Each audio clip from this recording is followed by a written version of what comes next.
Hello, and welcome to Public Domain Voiceovers, where we bring forgotten classics into the modern era. Today, I'm excited to share a truly remarkable work that feels like it could have been written yesterday, although it's actually well over a century old. The Machine Stops was written in 1909 by E.M. Forster, an author you might know better for novels like A Room with a View or Howard's End.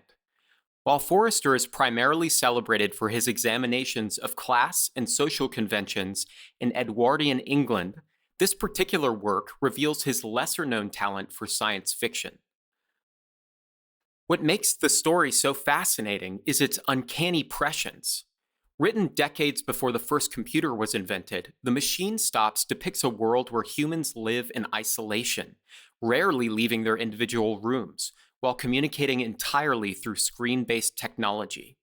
They exchange ideas, attend virtual lectures, and even worship the great system that provides for all their needs, a system they simply call the machine. Forster wrote this novella as a response to the optimistic technological utopianism of his friend H.G. Wells. While Wells often celebrated technology's potential to improve society, Forster sought to warn against the dangers of becoming too dependent on our machines and losing touch with direct human experience. As we navigate our own increasingly digital world, where video calls have been replaced, in-person meetings and algorithms curate our experiences, Forster's warning resonates with surprising clarity. The isolation, the digital dependency, even the concept of a worldwide network that connects yet separates us, all of these feel startlingly familiar. So settle in as we explore this prophetic vision from 1909 and perhaps reflect on how much or how little has changed in our relationship with technology. This is E.M. Forster's The Machine Stops.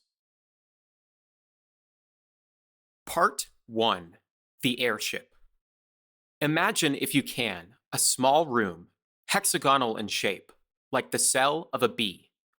It is lighted neither by window nor by lamp, yet it is filled with soft radiance.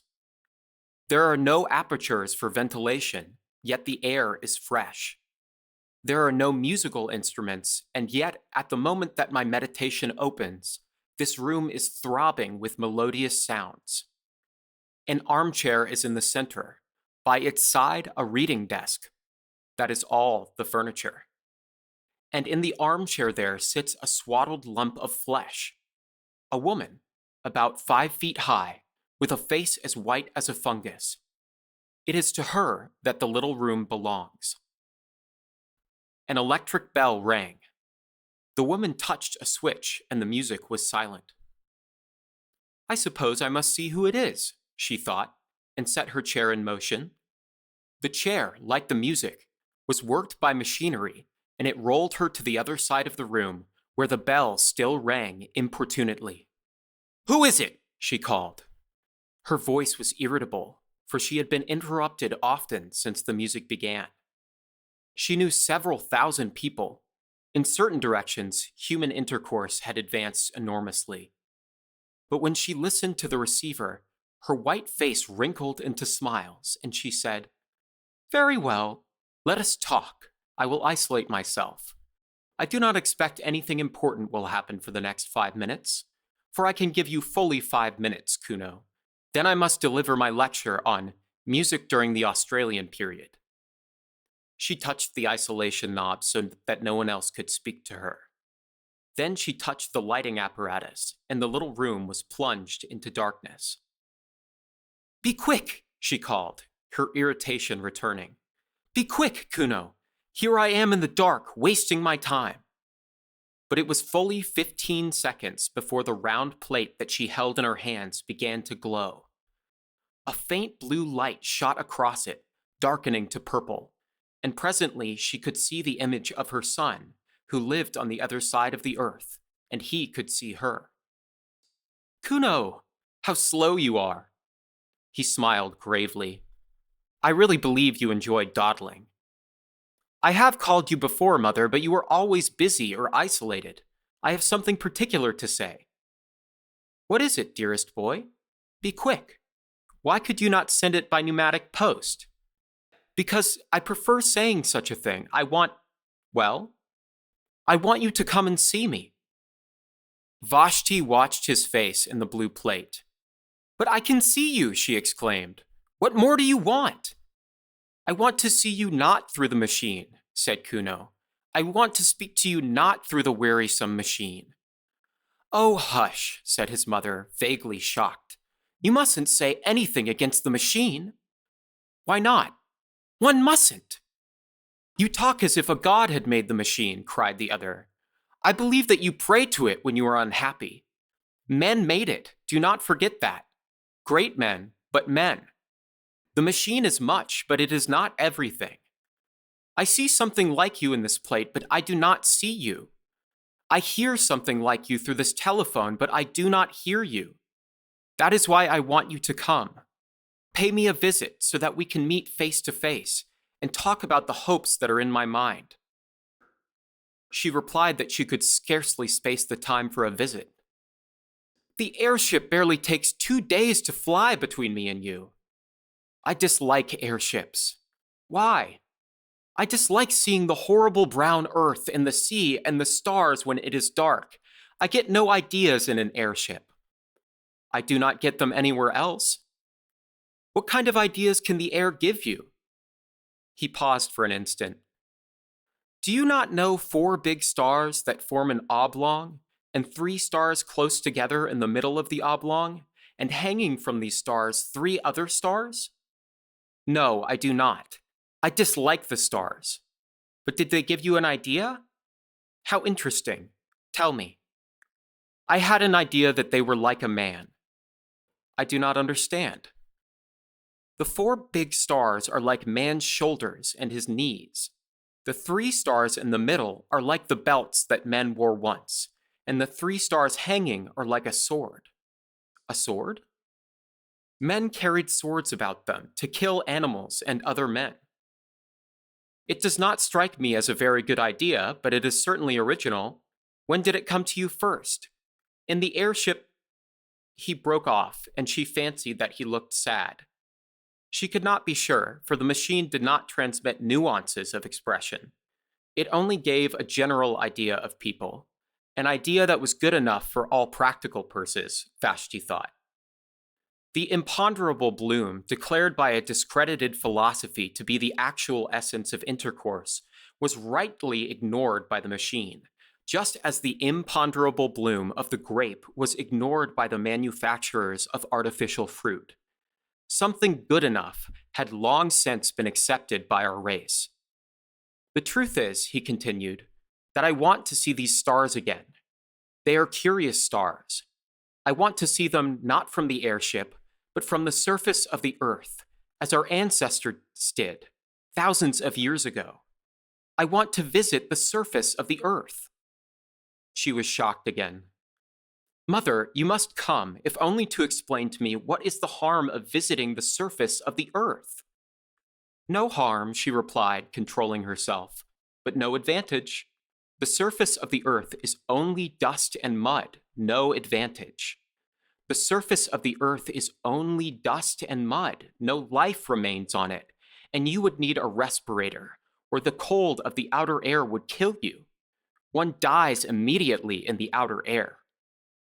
I know, of course, I shall take all precautions. And besides, well, she considered and chose her words with care.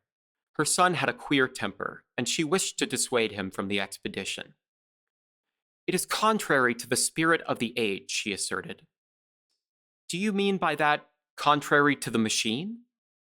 In a sense, but his image is the blue plate faded. Kuno! He had isolated himself. For a moment, Vashti felt lonely. Then she generated the light, and the sight of her room, flooded with radiance and studded with electric buttons, revived her.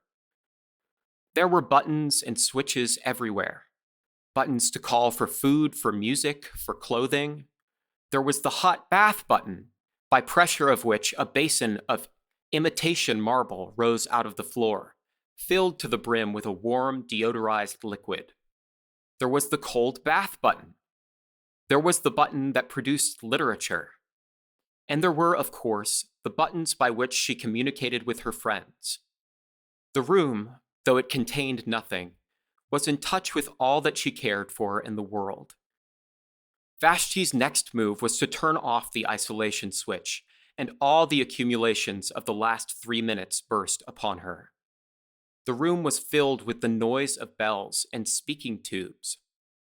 What was the new food like? Could she recommend it? Has she had any ideas lately? Might one tell her one's own ideas?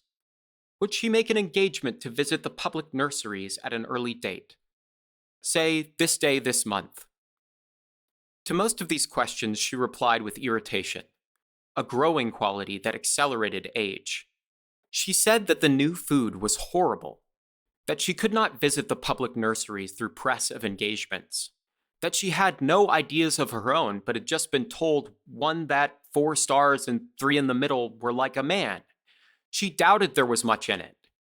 Then she switched off her correspondence, for it was time to deliver her lecture on Australian music. The clumsy system of public gatherings had long since abandoned. Neither Vashti nor the audience stirred from their rooms. Seated in her armchair, she spoke, while they in their armchairs heard her fairly well and saw her fairly well. She opened with a humorous account of music in the pre-Mongolian epoch and went on to describe the great outburst of song that followed the Chinese conquest. Remote and primeval as were the methods of I Sanso and the Brisbane school, she yet felt, she said, that study of them might repay the musicians of today. They had freshness. They had, above all, ideas.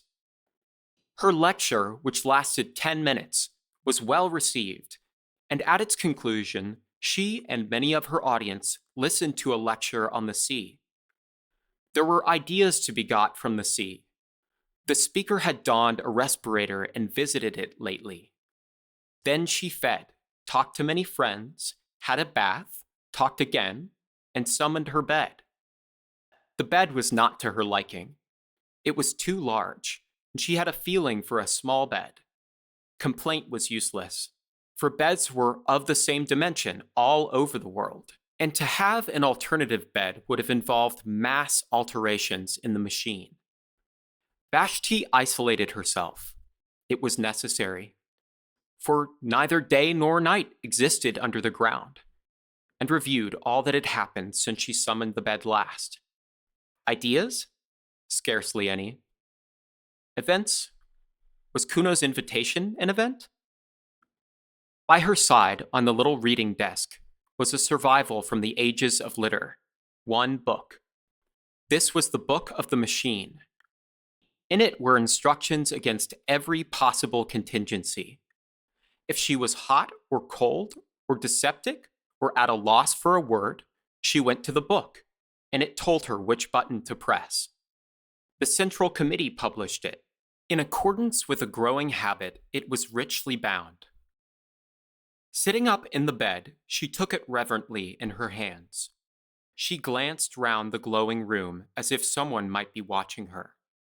Then, half ashamed, half joyful, she murmured, "Oh, machine, oh, machine," and raised the volume to her lips. Thrice she kissed it, thrice inclined her head, thrice she felt the delirium of acquiescence.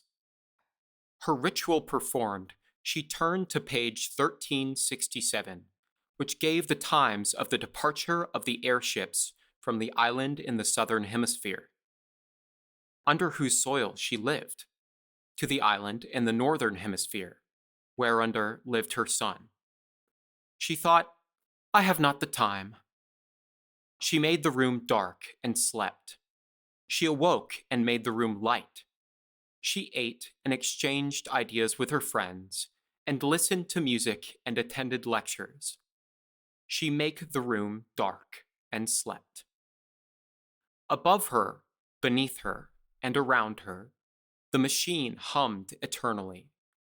She did not notice the noise, for she had been born with it in her ears. The earth, carrying her, hummed as it sped through silence, turning her now to the invisible sun, now to the invisible stars.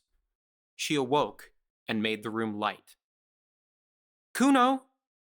"I will not talk to you," he answered, "until you come." "Have you been on the surface of the earth since we spoke last?" His image faded. Again, she consulted the book. She became very nervous and lay back in her chair, palpitating. Think of her as without teeth or hair. Presently, she directed the chair to the wall and pressed an unfamiliar button. The wall swung apart slowly. Through the opening, she saw a tunnel that curved slightly so that its goal was not visible. Should she go to see her son, here was the beginning of the journey. Of course, she knew all about the communication system. There was nothing mysterious in it.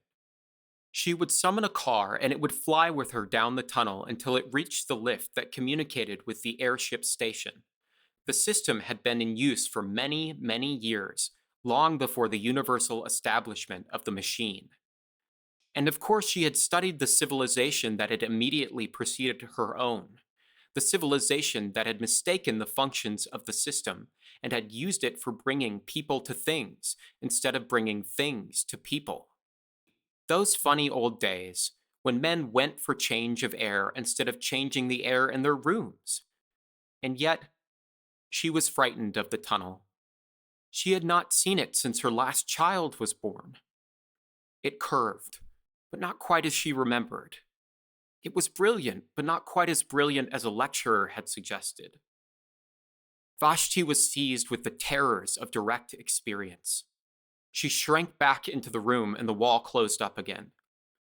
"Kuno," she said, "I cannot come see you. I am not well." Immediately, an enormous apparatus fell on to her out of the ceiling. A thermometer was automatically laid upon her heart. She lay powerless. Cool pads soothed her forehead. Kuno had telegraphed to her doctor. So the human passions still blundered up and down in the machine. Vashti drank the medicine that the doctor projected into her mouth, and the machinery retired to the ceiling. The voice of Kuno was heard asking how she felt. Better? Then with irritation, "But why do you not come to me instead?" "Because I cannot leave this place." "Why?" "Because any moment something tremendous may happen." "Have you been on the surface of the earth yet?" "Not yet." "Then what is it?" "I will not tell you through the machine." She resumed her life. But the thought of Kuno as a baby, his birth, his removal to the public nurseries, her own visit to him there, his visits to her, visits which stopped when the machine had assigned him a room on the other side of the earth. "Parents' duties of," said the book of the machine, "cease at the moment of birth, P.223274883. True, but there was something special about Kuno. Indeed, there had been something special about all her children. And after all, she must brave the journey if he desired it. And something tremendous might happen. What did that mean? The nonsense of a youthful man, no doubt. But she must go. Again, she pressed the unfamiliar button. Again, the wall swung back, and she saw the tunnel that curves out of sight. Clasping the book, she rose, tottered to the platform, and summoned the car. Her room closed behind her. The journey to the Northern Hemisphere had begun. Of course, it was perfectly easy. The car approached, and in it she found armchairs exactly like her own. When she signaled, it stopped, and she tottered into the lift. One other passenger was in the lift, the first fellow creature she had seen face to face for months. Few traveled in these days, for, thanks to the advancement of science, the Earth was exactly alike all over. Rapid intercourse, from which the previous civilization had hoped so much, had ended by defeating itself. What was the good of going to Pekin when it was just like Shrewsbury? Why return to Shrewsbury when it would all be like Pekin? Men seldom moved their bodies. All unrest was concentrated in the soul. The airship service was a relic from the former age. It was kept up because it was easier to keep it up than to stop it or to diminish it. But it now far exceeded the wants of the population. Vessel after vessel would rise from the vomitories of Rye or of Christ Church, I use the antique names, would sail into the crowded sky and would draw up at the wharves of the south, empty. So nicely adjusted was the system, so independent of meteorology, that the sky, whether calm or cloudy, resembled a vast kaleidoscope whereon the same patterns periodically recurred. The ship on which Vashti sailed started now at sunset, now at dawn. But always, as it passed above Reims, it would neighbor the ship that served between Helsingfors and the Brazils. And every third time it surmounted the Alps, the fleet of Palermo would cross its track behind. Night and day, wind and storm, tide and earthquake, impeded man no longer. He had harnessed Leviathan. All the old literature, with its praise of nature and its fear of nature, rang false as the prattle of a child. Yet, as Vashti saw the vast flank of the ship, stained with exposure to the outer air, her horror of direct experience returned. It was not quite like the airship in the cinematophote. For one thing, it smelt. Not strongly or unpleasantly, but it did smell. And with her eyes shut, she should have known that a new thing was close to her. When she had to walk to it from the lift, had to submit to glances from the other passengers. The man in the front dropped his book. No great matter, but it disquieted them all. In the rooms, if the book was dropped, the floor raised it mechanically, but the gangway to the airship was not so prepared, and the sacred volume lay motionless. They stopped. The thing was unforeseen, and the man, instead of picking up his property, felt the muscles of his arm to see how they had failed him. Then someone actually said, with a direct utterance, "We shall be late." And they trooped on board, Vashti treading on the pages as she did so. Inside, her anxiety increased. The arrangements were old-fashioned and rough. There was even a female attendant to whom she would have to announce her wants during the voyage. Of course, a revolving platform ran the length of the boat, but she was expected to walk from it to her cabin. Some cabins were better than others, and she did not get the best. She thought the attendant had been unfair, and spasms of rage shook her. The glass valves had closed, and she could not go back. She saw at the end of the vestibule the lift in which she had ascended going quietly up and down, empty. Beneath those corridors of shining tiles were rooms, tier below tier, reaching far into the earth, and in each room there sat a human being, eating or sleeping or producing ideas. And buried deep in the hive was her own room. Vashti was afraid. "Oh, machine," she murmured and caressed her book, and was comforted. Then the sides of the vestibule seemed to melt together, as do the passages that we see in dreams. The lift vanished. The book that had been dropped slid to the left and vanished. Polished tiles rushed by like a stream of water. There was a slight jar, and the airship, issuing from its tunnel, soared above the waters of a tropical ocean. It was night.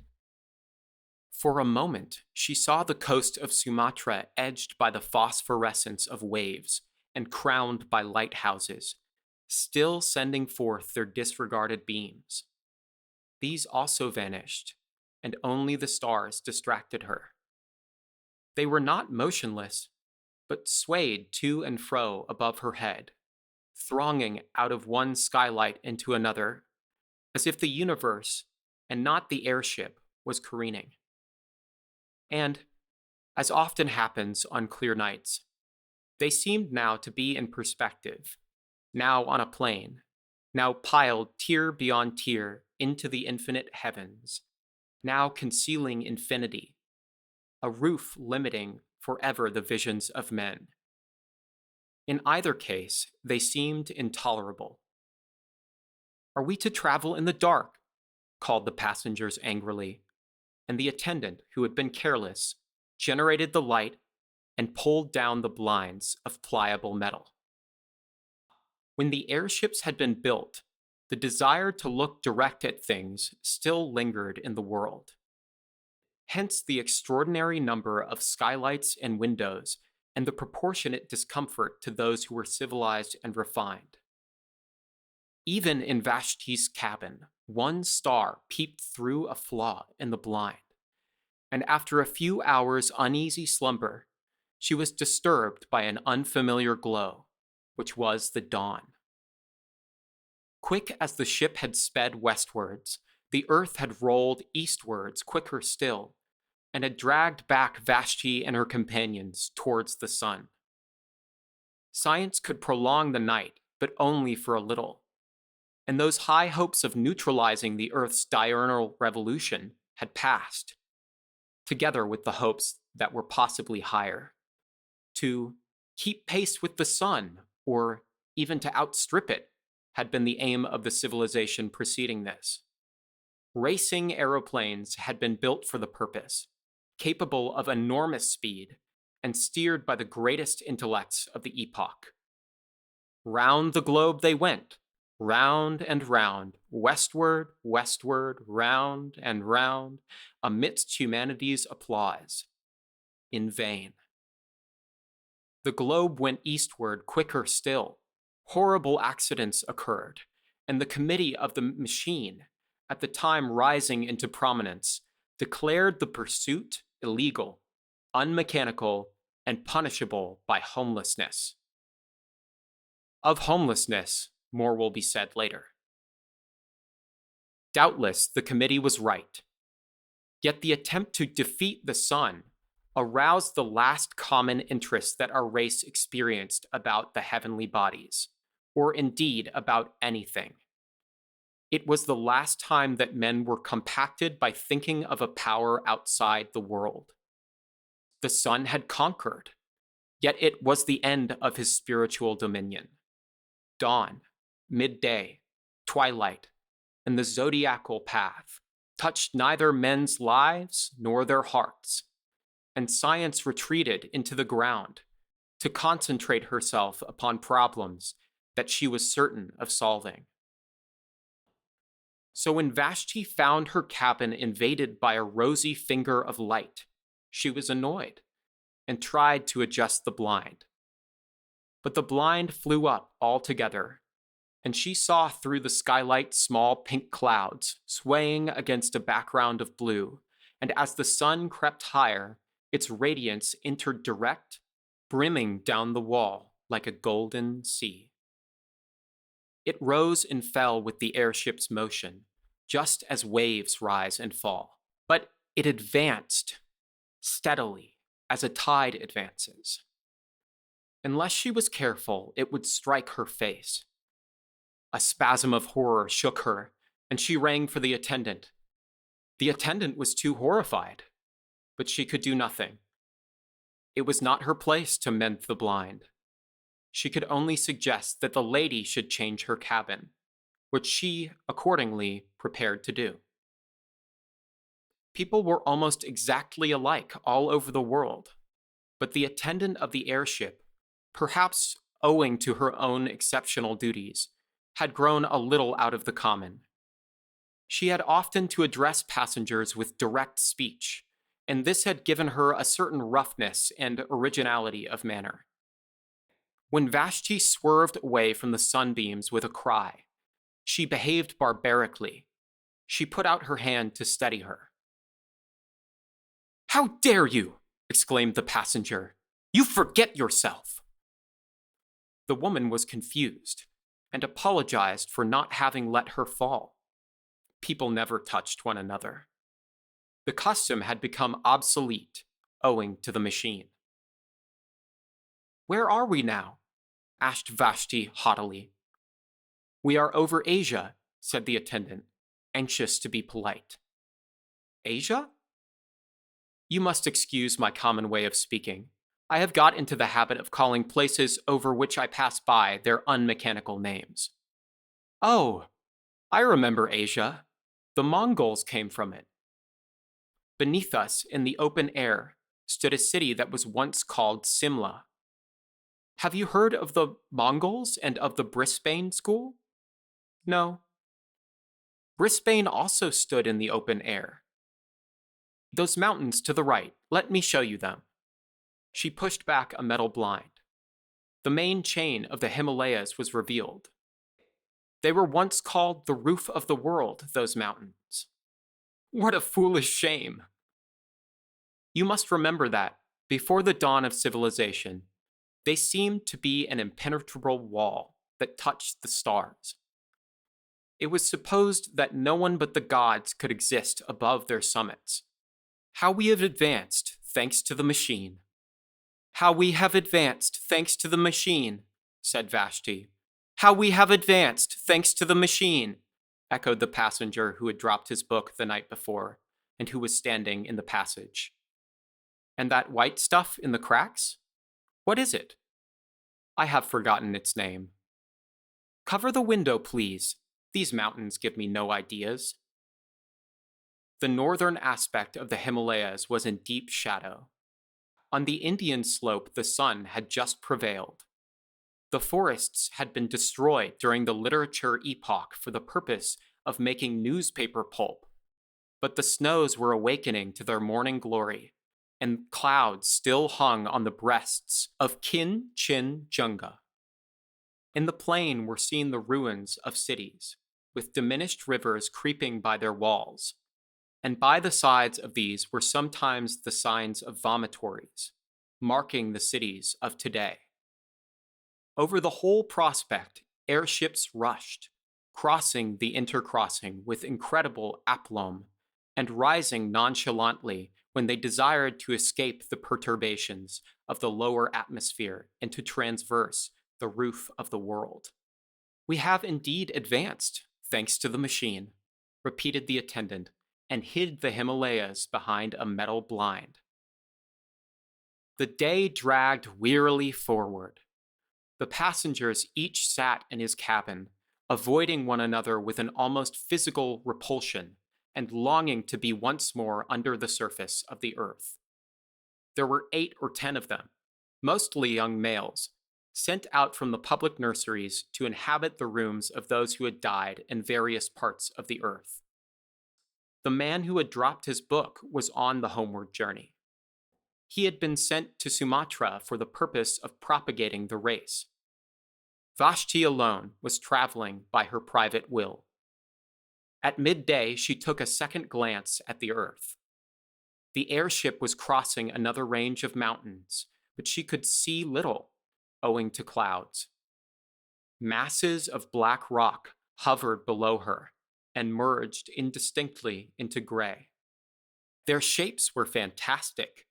One of them resembled a prostrate man. "No ideas here," murmured Vashti, and hid the Caucasus behind a metal blind. In the evening, she looked again. They were crossing a golden sea in which lay many small islands and one peninsula. She repeated, "No ideas here," and hid Greece behind a metal blind.